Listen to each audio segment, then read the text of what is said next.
Boa noite a todos, sejam bem-vindos ao primeiro dia da nossa live da 28ª Semana Espírita de Livramento de Nossa Senhora no estado da Bahia.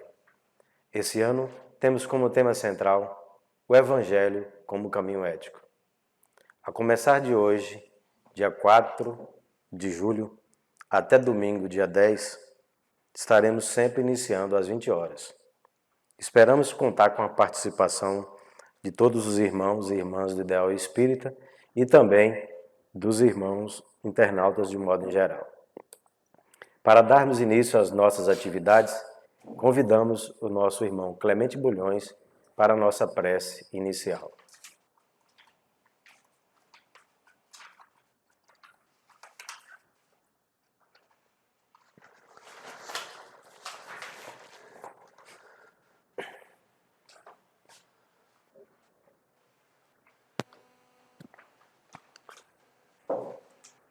Esse momento de grande encontro do movimento espírita, a grande importância de trazer a mensagem do Mestre Jesus, aquele que veio falar de Deus, aquele que veio dizer para todos nós que o reino de Deus, o caminho da felicidade está dentro de nós. E agradecer ao Mestre Jesus por essa oportunidade de estarmos aqui contribuindo para que seu caminho seja seguido. Tu és o modelo e o guia que devemos seguir sempre. Que tua paz, Mestre Jesus, governe nossos corações. Que assim seja.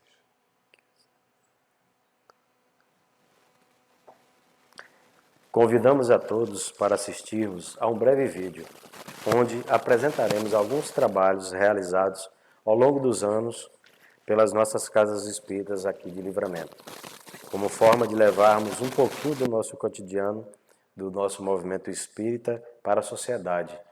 Vamos todos apreciar.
E hoje, abrindo a nossa noite de palestras, contaremos com a presença do nosso querido amigo Paulo de Tarso, da cidade de Salvador.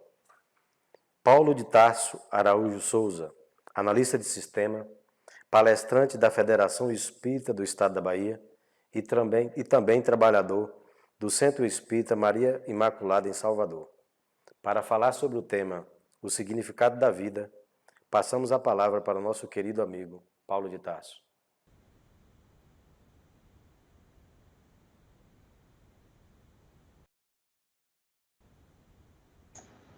Boa noite, queridos amigos, muita paz.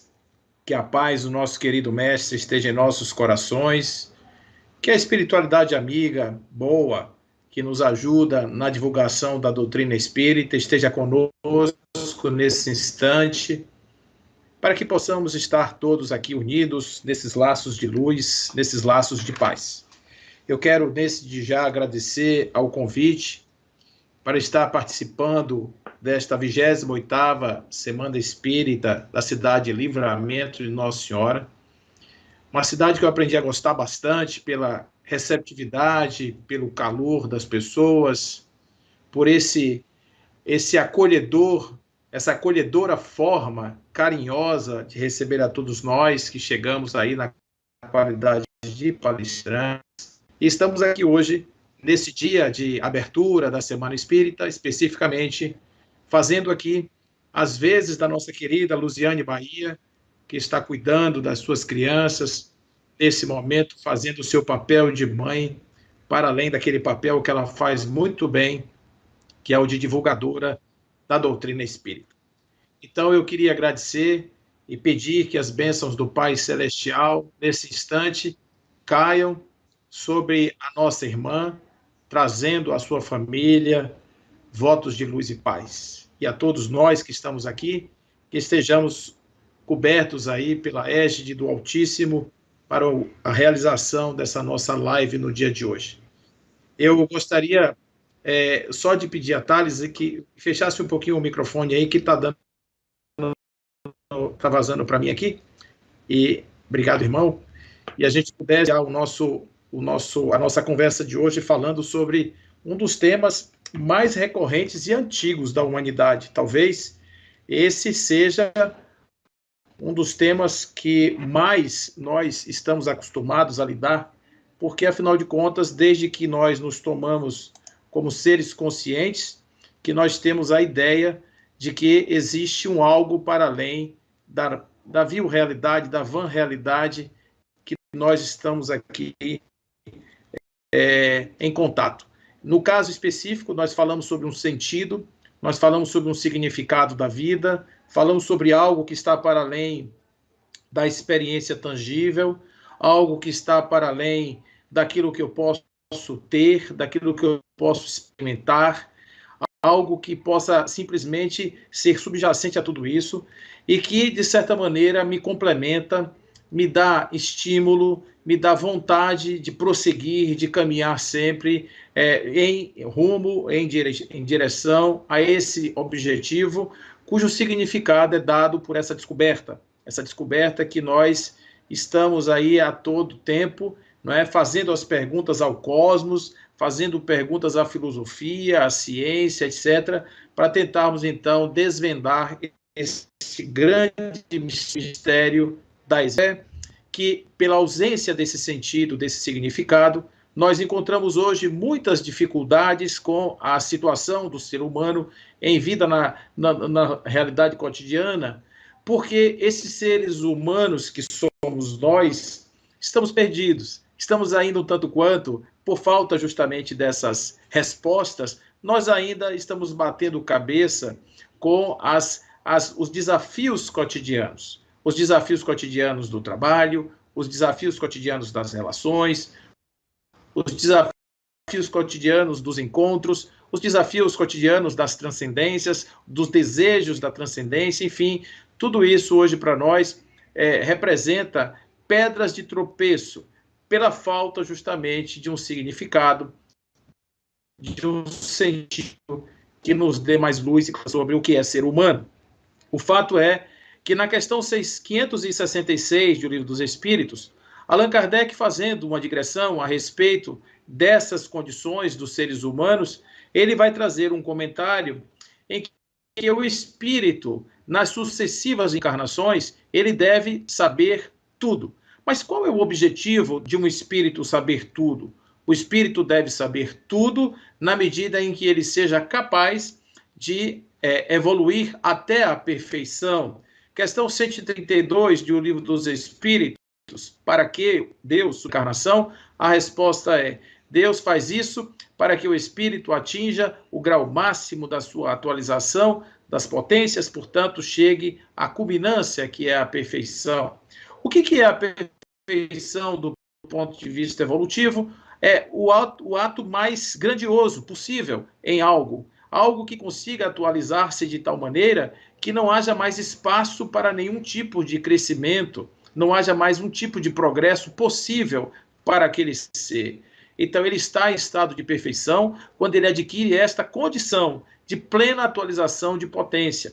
Portanto, o indivíduo perfeito é o indivíduo que atualizou-se ao máximo possível. Não há mais o que esperar dele.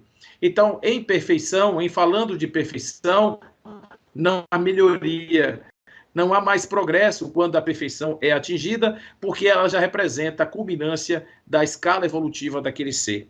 Mas como nós podemos fazer aquilo que está no nosso desígnio?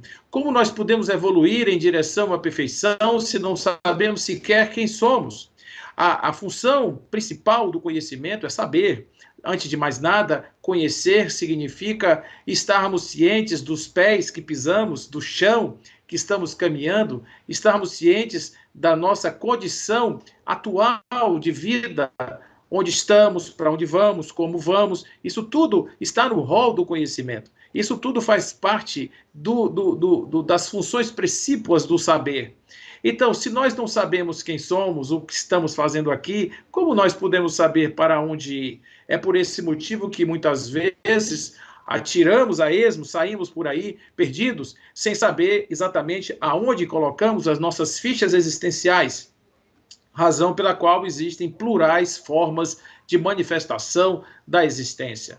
A nossa querida Amélia Rodrigues, ela vai dizer em um dos seus livros que esta ignorância, desventurados, diz ela, é um madeiro que os crucifica sem cessar. Então, na medida em que nós estamos aqui na Terra, vivenciando a nossa mundividência, e não temos ciência a respeito do que somos, do que estamos fazendo aqui, qual o sentido e o papel da nossa vida, nós também não conseguimos interpretar direito o que nos acontece. Então, às vezes, uma picada de agulha para nós representa um grande mar de tormentos. Às vezes, uma unha encravada representa, de fato, algo difícil de ser superado. Quando temos algo a nos pegar, quando temos algo a acreditar, quando existe um sentido maior nas nossas vidas, a maior dificuldade torna-se o menor obstáculo. Nós conseguimos transpor barreiras de forma muito simples, quando entendemos que existe, para além daquela dificuldade, um objetivo grandioso, algo alvissareiro que estará sendo colocado à nossa disposição. Então, do ponto de vista evolutivo, nós temos que entender o ser humano para além daquilo que nos oferece a perspectiva da ciência material. Se nós entender o homem apenas no seu aspecto material, vamos entender que somos carne que pensa. Olha só o que diz a ciência sobre o homem. Nós somos o resultado de uma embriogenia, nós somos o resultado de um processo genético, as nossas características são transferidas de uns para os outros através de um código genético, através das células do DNA, das moléculas do DNA, que nós fazemos, então, essa transmissão dos caracteres de pai para filho, fazendo, então, a perpetuação e a melhoria continuada da espécie, através de ciclos evolutivos, onde os seres vão extinguindo-se por uma lei natural da destruição, dando lugar a outros mais aperfeiçoados, outros que conseguem clima aos lugares em que vivem. E por esse motivo, há uma evolução material do ponto de vista animal, do ponto de vista do corpo, do ponto de vista da fisiologia, das especificidades da biologia do corpo. Mas nós esquecemos que, muitas vezes, esse corpo ele tem características que estão para além da sua própria matéria. Falemos, por exemplo, da telepatia, para não ir muito longe, essa capacidade que temos de perceber as mensagens mentais que o outro nos emana, o outro nos manda. fazermos essa comunicação que nós temos ordinária que existe entre os seres, fazendo essa transmissão sistemática do pensamento, e também aquela mais elaborada, onde as pessoas conseguem ter comunicações formais, bem feitas, frases completas que são passadas de mente a mente através de indivíduos treinados. Se olhamos isso, pensarmos o que existe para além do físico, porque o físico se encerra no corpo, mas as mensagens mentais que estão sendo transmitidas, elas não estão encerradas no corpo. Elas são ondas que são emitidas, emanadas talvez pelo cérebro e que são captadas por um outro cérebro à distância. Experimentos já foram feitos com os próprios filamentos do DNA, onde o portador desse DNA, distante de 100 quilômetros da célula em que ele fornece, ele foi capaz de comunicar-se com este filamento a partir das suas emoções. Colocou-se a pessoa para assistir filmes, e à medida em que ele ia vendo cenas tristes, cenas alegres, ele ia então se animando, e essa animação ia fazendo com que aquele filamento se distendesse. De outra forma, quando ele ficava triste, ele se comprimia imediatamente. Ou seja, não tinha nem aquela noção de tempo, da distância, talvez funcionando dentro de uma outra dimensão, aquilo que é chamado de não localidade, onde não existe o espaço, onde não existe o tempo. Então, coisas que já são ciência, elas estão ainda separadas da possibilidade da alma humana, vamos colocar aqui, fazendo coro a René Descartes, que fazia essa separação muito bem entre o elemento material, a coisa extensa, e a coisa que pensa, a coisa que é a parte sensível do ser. Então, essa dualidade, essa suposta dualidade que já animava o pensamento dos antigos, precisa voltar-se de novo a um processo de fusão. É por isso que Joana de Ângeles vai dizer, em um livro que é bastante conhecido, que este ser se expressa em múltiplas dimensões. Ela chega a dizer que nós estamos na dimensão biológica, na dimensão social, na dimensão psicológica e na dimensão espiritual. Então, os conteúdos comportamentalistas, eles estão ensejando novos potenciais de descoberta para que nós possamos, então, ter uma compreensão mais ampla a respeito do ser que ela chama de ser pleno ou de homem integral. Então, o sentido dessa existência não pode estar somente a um pensamento, a uma construção do pensamento, porque se for somente o físico que esteja realizando o sentido da vida, e se for somente a matéria quem seja a diretora dos objetivos da vida, nós vamos dizer que a vida, o bom da vida é fruir somente dos prazeres que animam o corpo, das sensações que são capazes de nos trazer felicidade, mesmo que passageira, das coisas materiais que são capazes de nos dar segurança, felicidade, plenitude na vida. E aí, claro, que se explica toda essa corrida do ouro que desde sempre anima as perspectivas deste homem que está encerrado e também nas perspectivas finitas da impermanência. Então, nesse contexto, é preciso que nós, então, para compreendermos um pouco mais sobre o sentido da vida, que nós alarguemos esta visão e sejamos capazes de buscar no sentido existencial, o sentido existencial para além do físico. Existe algo além do físico que nos anima, existe algo além do físico que é capaz de nos dar essa possibilidade de compreensão do significado da vida, e isso, claro, que faz parte da nossa busca. O que é o contexto que nós estamos falando? É que se eu chegasse para vocês e dissesse, olha, o sentido da vida é X, Y e Z, provavelmente vocês iam dizer, mas tem mais outros aspectos, diria, mas tem outras coisas. Enfim, nós vamos perceber que para todos nós, indistintamente, existem percepções diferenciadas sobre qual seria o significado melhor da vida. Os grupos que se distinguem em relação a esse pensamento, cada um buscando a realização do seu significado através do seu conjunto de signos, quer seja religioso, filosófico, científico, quer seja qualquer que seja a escola do seu pensamento, esses indivíduos vão se separar justamente por esse ponto, porque não existe uma coerência sobre qual seja o significado existencial. Para o homem que elabora-se do ponto de vista psíquico, essa existencialidade e esse significado deve dar, primeiro, pelo senso de si mesmo, pela sua localização espacial, pela sua localização social, pela sua noção clara de fronteiras, pela sua nítida percepção de utilidade, pela sua capacidade de engajar-se nos grupos e pela sua maneira como significa as coisas que lhe acontecem.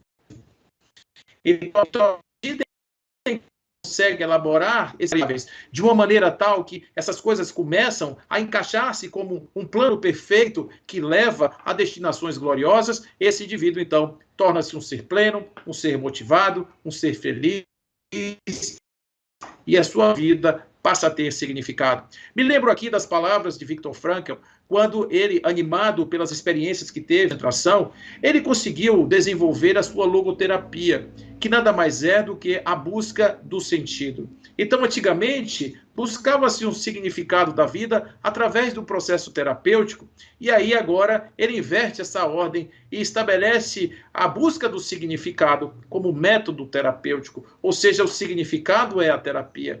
Enquanto não houver um significado na vida, enquanto não houver um viver, enquanto não houver uma perspectiva maior, teremos sempre essa dificuldade de nos achar nesse espaço, nessa georreferência espiritual, vivencial, psíquica em que nós estamos inseridos. Então, Joana vai dizer ainda no seu livro Triunfo Pessoal, ela diz que a busca psicológica do significado da existência, ela deve revestir-se, portanto, de uma visão idealista do mundo, sem os excessos que desprezam os valores materiais, mas também sem o apego a esses valores. O que Joana está dizendo é que nem o lado excessivo daqueles seres que se abstraem de toda a matéria, achando que a matéria é a causa da sua desdita, da riqueza, das possibilidades, etc., que a matéria lhe proporciona, aqueles indivíduos que abandonam tudo, absolutamente tudo, para ficar. Não é isso que ela está propondo, nem muito menos estar apegado às coisas da matéria como se elas fossem instrumentos de salvação ou de realização de futuro espiritual. Então, é um termo, não é? É sim um apego, é de uma forma lúcida, de uma forma consciente. E ela diz assim, pensando-se, nesse caso, em assegurar o futuro por onde se marcha. Não é isso que se quer.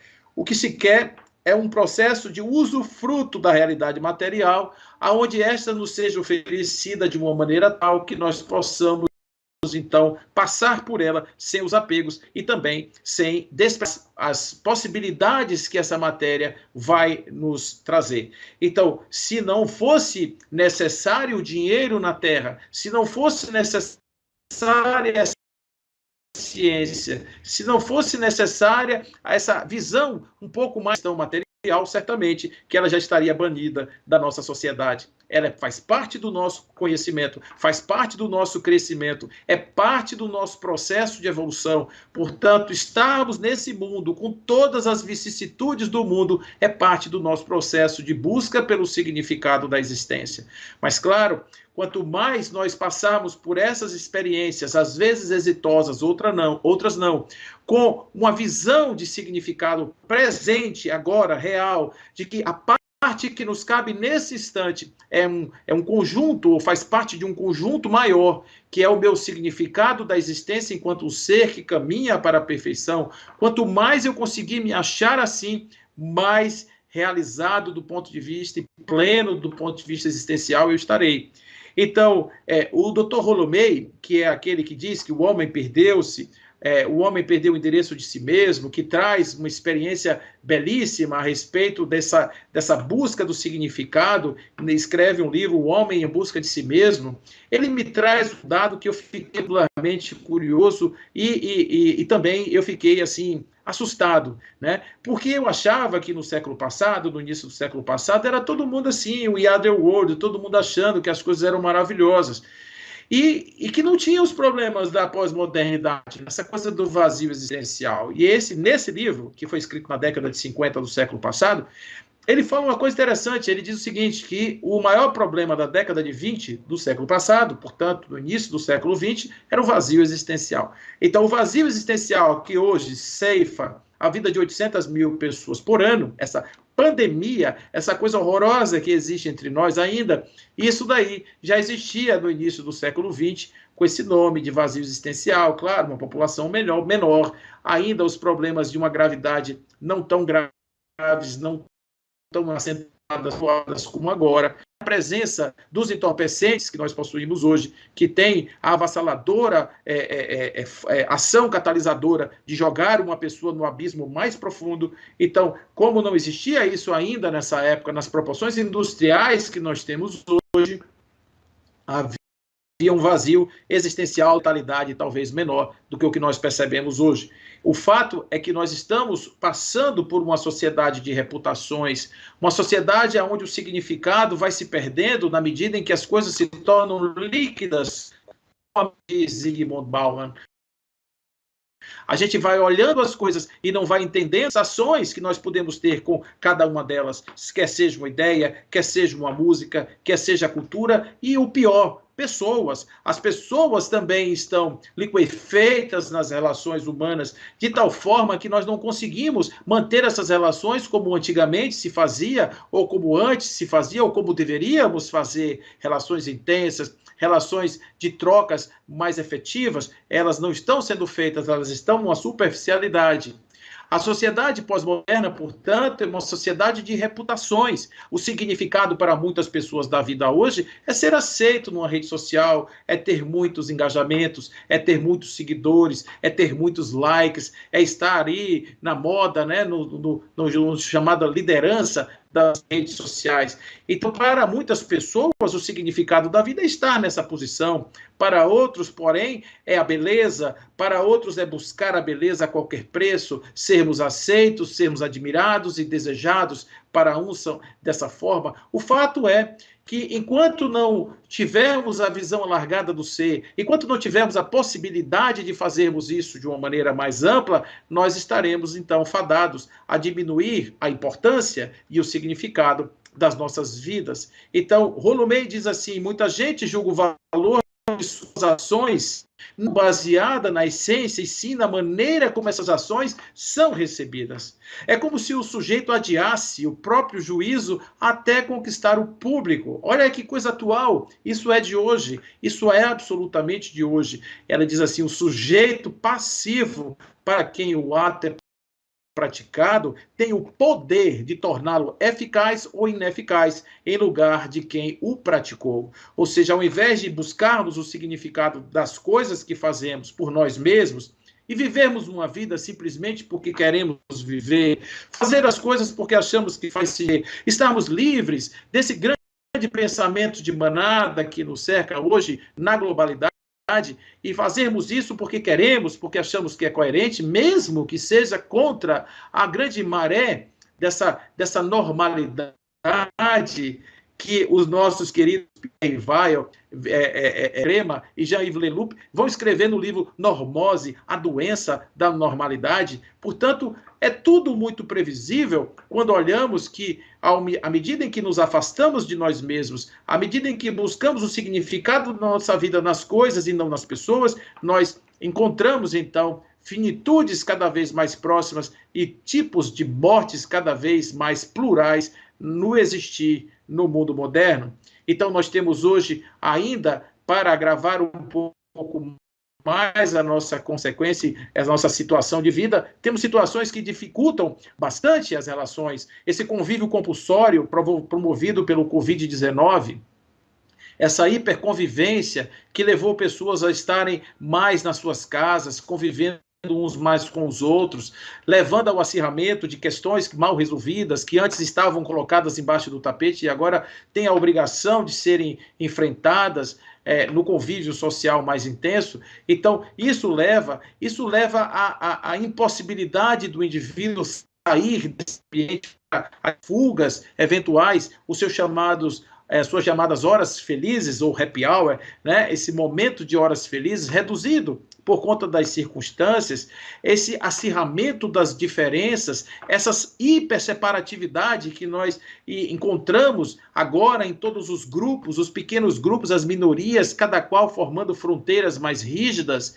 e cada vez mais plurais. Então, nós temos cada vez mais grupos, mais nomes, mais títulos, mais rótulos, mais necessidades de inclusão, nós temos mais necessidade de identificação, de papéis, de perfis, tudo isso explodindo o tempo inteiro numa sociedade que não tem o menor interesse de desenvolver uma busca mais ampliada do homem, porque, por exemplo, quando trazemos a perspectiva do ser espiritual para um estudo acadêmico, a própria academia fecha-se em copas, diz assim, não, esse assunto não é matéria da academia, isso aqui é assunto das igrejas, é assunto das religiões, o que não é verdade. Afinal de contas, estamos falando do homem na sua integralidade, estamos falando do homem na sua plural existência, que não se resume à carne, nem muito menos ao seu psiquismo, à biografia do indivíduo entre o nascer e o morrer. Estamos falando de uma história completa que inclui reencarnações, que inclui vidas passadas, que também são repositórios importantes de informação e de significados que vão pautar, sim, o significado da vida da pessoa. Os novos significados nada mais é o nosso pensamento do que a soma de tudo que nós já acumulamos ao longo da vida. E, claro, também um medo ampliado, a necessidade de estarmos sempre em alerta, ansiosos, isso nos leva para as indústrias aí dos psicotrópicos, dos tarja preta, onde nós vamos buscar um pouco mais de alívio para dormir, para nos relacionar, para termos, de repente, uma relação mais íntima a dois, buscar sempre condições extra, buscar remédios e soluções outras para resolver coisas que estão na nossa ordem do dia. Então, o que nós podemos entender que a busca do significado pode trazer para nós? A primeira coisa que a gente precisa compreender é o que nos dá a ideia de uma dimensão ampliada do ser. Leon Denis, no livro O Problema do Ser, do Destino e da Dor, ele vai dizer assim, a alma contém no seu estado virtual, no seu estado virtual ele quer dizer no seu estado potencial, todos os germes do seu desenvolvimento futuro. Isso é uma máxima que não há como contestar, porque se algo evolui, esse estado futuro do desenvolvimento, ele precisa estar presente no estado atual, porque ninguém consegue se transformar naquilo que já não traz, de alguma forma, em si mesmo. A semente de um pé de coco, ela só pode produzir um coqueiro, porque existe um coqueiro potencial dentro dessa semente. É por isso que não nasce uma laranja dessa semente. É por isso que não nasce uma mangueira dessa semente, porque o que existe aqui é um potencial pé de coqueiro que está aqui para nascer, para desenvolver-se. Então, isso chama-se potencial. À medida em que a semente é colocada no chão, ela vai, então, obtendo as condições necessárias para evoluir e transformar-se na planta que será o seu destino final. Então, nós, enquanto seres que vamos atingir perfeição, que vamos atingir estados de angelitude, conforme assim nos dizem as entidades venerandas, nós precisamos carregar esta semente em nós hoje. Então, ele diz assim, nós carregamos em nosso estado virtual todos os germes do seu desenvolvimento futuro. Ela está, continua ele, destinada a tudo conhecer, a tudo adquirir e a tudo possuir. Observe que a grandeza desse conceito não é apequenar-se e fechar-se em copas dentro de um ciclo de carne, é engrandecer-se nos potenciais da alma. Ele diz assim, há em nós uma surda aspiração, uma energia misteriosa que nos conduz às alturas e faz-nos tender às destinações sempre mais altas, impulsionando-nos para frente em direção ao belo e ao bem. Adoro Leon Denis pela sua plasticidade, pela sua poesia, pela sua profundidade. Então, quando ele está nos dizendo isso, no conjunto da sua obra, que ele explica muito bem, ele está falando o que nos aguarda, mas mais do que isso, o que já podemos fruir hoje, se tivermos a capacidade de nos percebermos assim. se tivermos a capacidade de nos percebermos com esses potenciais. Enquanto nós não nos olharmos assim, a gente não vai acreditar que a gente é capaz de fazer. Então, não tem significado possível, disse assim, qual o sentido maior da vida? A perfeição. Assim ditos, o sentido maior da vida é evoluir para chegar à perfeição. Esse é o significado. Estamos aqui para isso. Mas isso tem múltiplas interpretações, tem múltiplos desdobramentos, mas nós podemos dizer que cada uma das etapas do desenvolvimento pelas quais passamos, ela necessita superações, revisitarmos temas que não foram bem elaborados no passado, fazermos o nosso processo de arrependimento, o nosso processo de expiação e reparação, conforme nos diz o Código Penal da vida futura. Podemos fazer tudo isso, elaborando tudo isso, desenvolvendo tudo isso com significados presentes. E à medida em que nós acreditamos que tudo que vivemos é por um algo maior, e que tudo nos é submetido porque nós temos a capacidade da superação, a vida torna-se mais simples do que ela se apresenta normalmente. As dificuldades que nos são apresentadas, elas vão caindo por terra porque nós estamos compreendendo o sentido das coisas. E ele diz assim, ainda, do ponto de vista da nossa destinação, ele diz, nós somos feitos de sombra e de luz. Olha que normalmente a gente se olha muito pelo lado da sombra, mas nós temos a luz dentro de nós. E é uma luz que domina a sombra. Então, na medida em que a luz se expande, a sombra estiola e diminui. Então, nós somos feitos de sombra e luz. No momento, nós somos a carne com todas as suas fraquezas e o espírito com suas riquezas latentes, suas esperanças radiosas, seus voos magníficos. E o que está em nós, em todos os seres, se encontra. Então, o que nós carregamos está em tudo. O que a gente pode depreender de uma expressão dessa do Leon Denis? É que ele está falando que, em verdade, nós estamos expressando Deus. É esta a sua concepção de Deus. Nós estamos expressando a manifestação de Deus em nossas atitudes e na nossa busca por Ele mesmo. Ou seja, nós somos como parcelas divinas, individualizadas temporariamente, em busca da sua atualização, em busca da sua iluminação. Nós somos a sombra na busca da luz. Enquanto há em nós a sombra, erramos, caímos, sofremos, mas o importante não é isso. O importante não é a queda, o importante é compreendermos que caímos porque ainda somos ignorantes, porque não achamos o caminho, porque não achamos a forma, porque não conseguimos nos ver tais quais assim somos. Conseguimos compreender a grandeza do nosso futuro, por isso caímos. Mas o mais significativo é olhar para frente e dizer assim, olha, eu posso chegar, eu tenho a capacidade de chegar. É por isso que Joana diz, o ser humano é o mais elevado clímax da evolução antropossócio-psicológica da Terra. O ser humano é a cereja do bolo, é o creme de la creme. O ser humano é aquilo que se tem, que se pode ter de mais evoluído no planeta, porque nós temos e chegamos à condição de um princípio inteligente insinuar-se numa matéria que é capaz de pensar.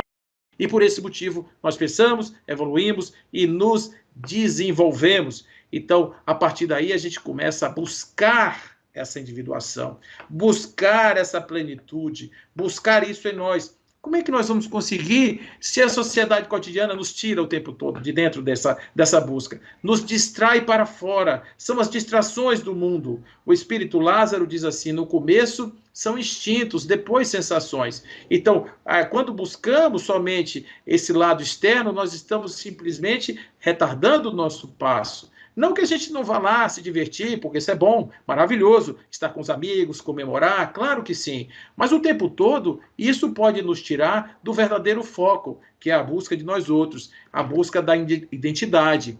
E essa busca da identidade inclui a aceitação, inclui a amorosidade que se expande na medida em que eu sou capaz de me compreender, eu tenho olhos melhores para compreender o outro, vou ser mais indulgente, mais benevolente, daqui a pouco eu estarei praticando a caridade como indicador evolutivo. Então eu estou fazendo de casa, porque eu compreendo que eu sou capaz, eu compreendo que eu tenho essa destinação e ela me é dada por direito e, portanto, eu vou exercer o meu mandato sobre mim mesmo para poder pilotar essa parcela divina até entregar nas mãos de Deus Ele mesmo, na sua manifestação maior, e olhar nos seus olhos, se é que ele tem, e dizer assim: Pai, obrigado por ter me dado a possibilidade de acompanhar de maneira consciente, mesmo que ilusória na minha separatividade, acompanhar esse périplo do ser, da luz, da escuridão à luz. Isso realmente é algo que é indescritível, essa aventura que somente um pai amoroso é capaz de conceder aos seus filhos. Então, essas limitações que nos são impostas, né, pelo não ser, pelo corpo, que está em constante mutação, isso faz com que o indivíduo se perceba com uma necessidade de superação dessa clausura carnal. Joana de Ângeles nos evoca esse pensamento, e para alcançarmos esse fulcro divino em nós, essa individuação maior, esse self divino, fazer isso termina sendo o grande significado da existência. Os demais elementos, os elementos cosméticos, aquilo que está em volta de nós, fazem parte disso. São ferramentas que nos possibilitam ir a esse encontro desse self divino, dessa imagem de Deus que carregamos dentro de nós. Então, esse imago Dei, diz Joana,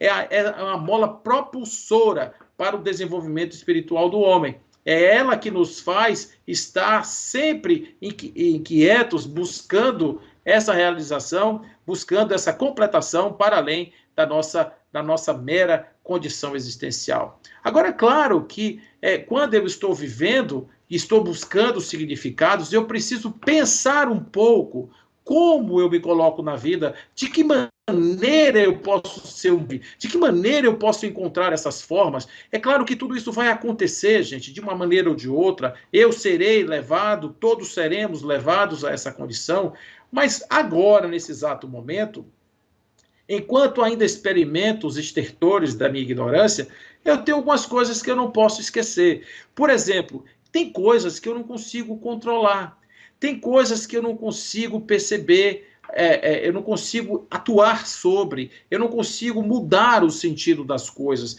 Então, essas coisas que estão para além da minha possibilidade, eu preciso compreendê-las assim, desse jeito, sem me afetar por elas. Eu não tenho o que fazer, não há o que fazer com relação, por exemplo, à finitude.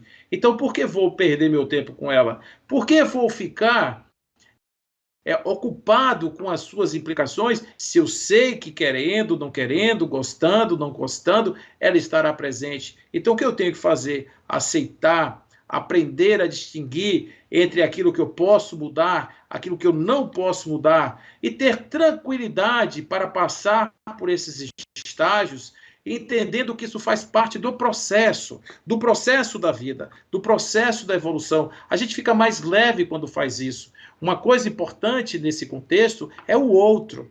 Entender as limitações do outro, entender as condições do outro, porque o outro tem as ferramentas para mudar a si mesmo. O outro só pode ser, no máximo, estimulado a mudar, mas todas as mudanças que empreendemos em nós mesmos só pode ser empreendida pela própria pessoa. Não há possibilidade de um outro mudar um terceiro, não existe essa possibilidade.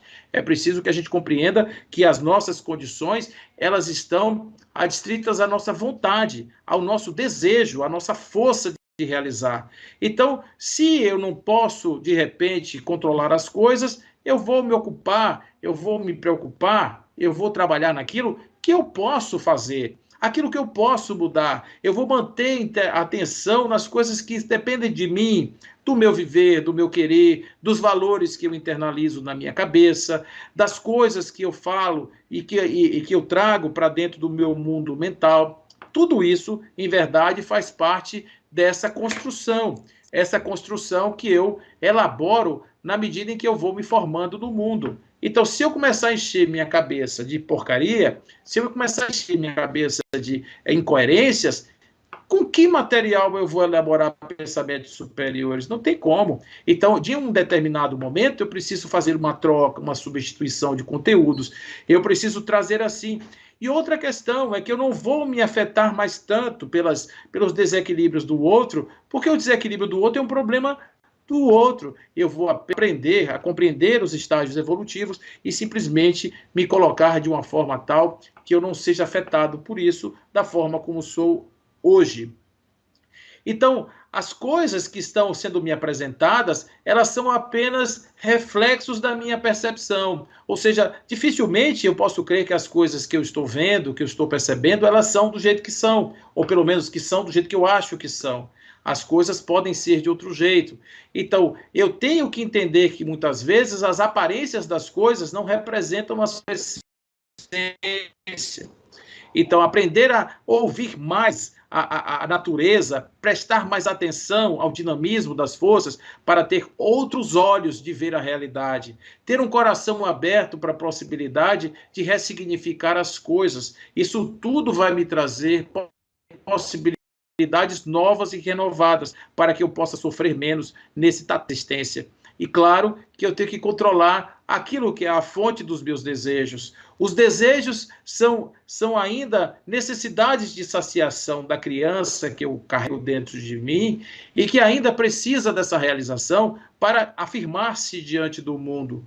Então, olhar para esses desejos, se eu sou capaz de satisfazê-los, tudo bem. A criança quer uma pipoca, faz uma pipoca, agrada-se a criança. Quer um algodão doce, vai ali, um algodão doce, mas a criança quer uma lua só para ela, não é possível. A criança quer algo que está além das forças ou das possibilidades, isso gera frustrações. Querer o que eu não posso realizar simplesmente pode me trazer uma frustração muito grande. Cuidado com o querer. O querer deve estar sempre além possibilidade, um pouco além da fronteira para ser estimulante, mas, por outro lado, ele não pode ser algo inatingível, porque isso cria um espaço de tristeza imenso que pode ser evitado, porque os desejos exigem a sua própria realização. É preciso cuidado com os desejos. E, a partir daí, eu tenho que entender que para ter um significado, eu preciso estabelecer uma consciência de mim mesmo.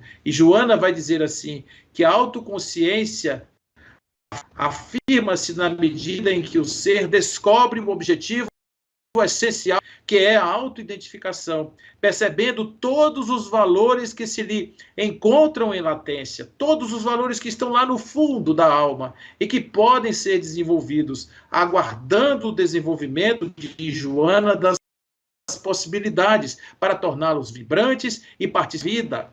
Para quem se empenha nessa luta, não existem limites que não possam ser ultrapassados, gente. Olha só o que diz Joana. Para quem se empenha na luta pela busca dos seus próprios potenciais, não existem limites que não possam ser ultrapassados, desde que as dificuldades e os desafios sejam considerados como estímulos e possibilidades a alcançar. Desde que nós entendamos que a vida é um desafio colocado para o aprimoramento do espírito, que Deus confia em nós a tarefa de aprimorarmos esse pedaço da divindade que representamos e que nesse momento ainda carrega um pouco desta impossibilidade de ver-se em completude. E esse ser que anda trôpego, que claudica, que cai, que se levanta, que se arrasta às vezes, esse indivíduo ele estará sempre em busca desta luz maior que ele mesmo carrega no seu peito. Portanto, é um convite que nós fazemos para que nós sejamos capazes de parar um pouco, frear um pouco a mente irrequieta, essa mente que está o tempo todo buscando explicações e significados, para que nós possamos olhar para dentro, deixar sair a voz do coração e dizer um pouco do que precisamos, ouvir um pouco das nossas demandas, ouvir um pouco das nossas necessidades e podemos, então, como adultos, resolvermos esses dilemas da existência para transformarmos o que é difícil em mais facilidade, transformarmos aquilo que é absolutamente desastroso em algo estimulante para para significar como algo mais. Me lembro aqui de uma história que foi contada na época. Essa senhora viveu no Camboja, na época da Guerra do Vietnã. O seu nome, Palinuom. Ela estava num campo de concentração com uma filha de 12 anos, um filho de 3 e um recém-nascido. O seu marido tinha sido tirado dela e levado para um outro campo de concentração. Ela não sabia se ele tinha morrido ou não. O fato que ela foi submetida a todo tipo de tortura que vocês podem imaginar. Ela teve uma mudança de campo de concentração, a sua filha de 12 anos estuprada e morta na sua frente. E ela foi colocada, foi atada a uma vara de bambu sob a lama, aonde o seu neném estava preso no seu abdômen, de forma tal que se ela não sustasse o seu corpo, mesmo que dando ela para frente, ela não sustasse, ela mataria o seu filho afogado na lama. E ela conseguiu, através de um ardil, de dizer que ela era amante de um comandante de um campo de concentração. Ela mentiu claramente para ser libertada. Ela então vai viver no mato durante meses até ser recolhida em um campo para refugiados. E lá nesse campo para refugiados, ela simplesmente, depois de conseguir um pouco da sua recuperação humana, ela tem a capacidade de voltar às mulheres perdidas, de consciência perdida. Ela vai aplicar-lhes remédios, ensinar através da amorterapia a cuidar-se de si mesmas e cuidar das outras, umas das outras, fazendo com que essas mulheres se recuperassem a autoestima, fossem capazes de esquecer as experiências terríveis pelas quais passaram. E essa mulher, depois de ter passado por tudo isso, é candidata a um prêmio Nobel da Paz. E é justamente nesta condição que nós podemos dizer que a alma humana, ela não tem limites. A alma humana é capaz de tudo, é capaz de todas as coisas. Existe um querer, uma necessidade impulsionante que está por trás desse querer, que faz com que aquilo que é desejo se transforme em ação. Cuidemos de nós mesmos. Vamos trazer Deus no significado da nossa vida, porque, afinal de contas, tudo isso que nós estamos falando aqui se resume a uma palavra: Deus. Deus em nós, Deus nas coisas, Deus como beleza, Deus como harmonia, Deus como fonte, início e fim de tudo. Então, é Deus. Nós não podemos esconder Deus das nossas crianças. Cuidado! Não o Deus, Senhor, sentado, cuidando, resolvendo, passando a mão na cabeça. Não esse Deus exterior. Mais exterior só faz o indivíduo perder o sentido de si mesmo. O Deus interior, o que nós carregamos em nós. Aquele que é capaz de fazer uma pessoa se suerguer, se levantar, ir na direção dos problemas, enfrentar. Então, este Deus precisa ser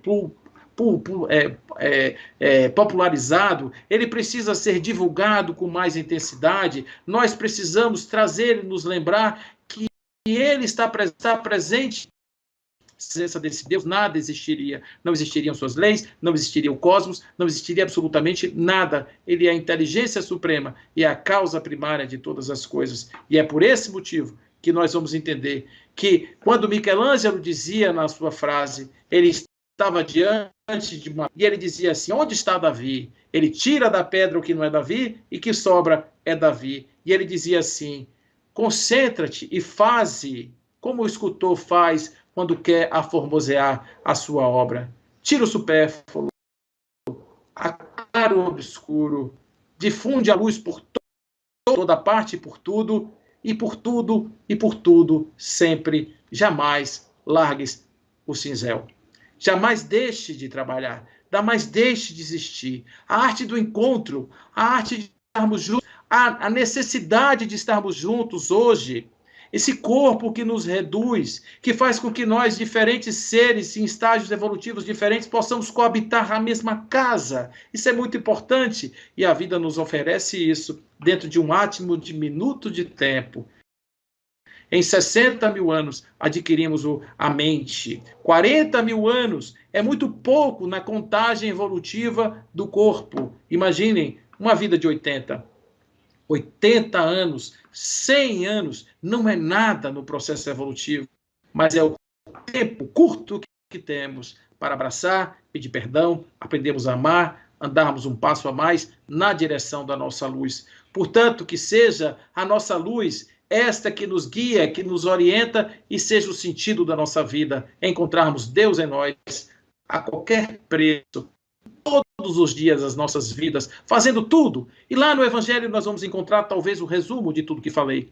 Quando no homem do mundo, o Espírito amigo nos diz: viva no mundo, faça tudo, se submeta a todas as coisas do mundo, mesmo as coisas mais frívolas, mas faça de uma forma tal que as possa santificar. E assim, santificando a vida e fazendo da vida este grande hino de homenagem ao Criador e agradecendo pela oportunidade da vida, falamos que o significado do viver é estar aqui agora com vocês, é estar o tempo inteiro, em cada minuto da nossa existência, vivendo o presente, hoje, o agora, porque é tudo que importa para a gente, é transformarmos o hoje numa boa semente do amanhã.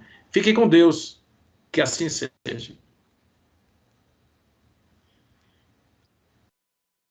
Cardoso, da cidade de Rio de Contas.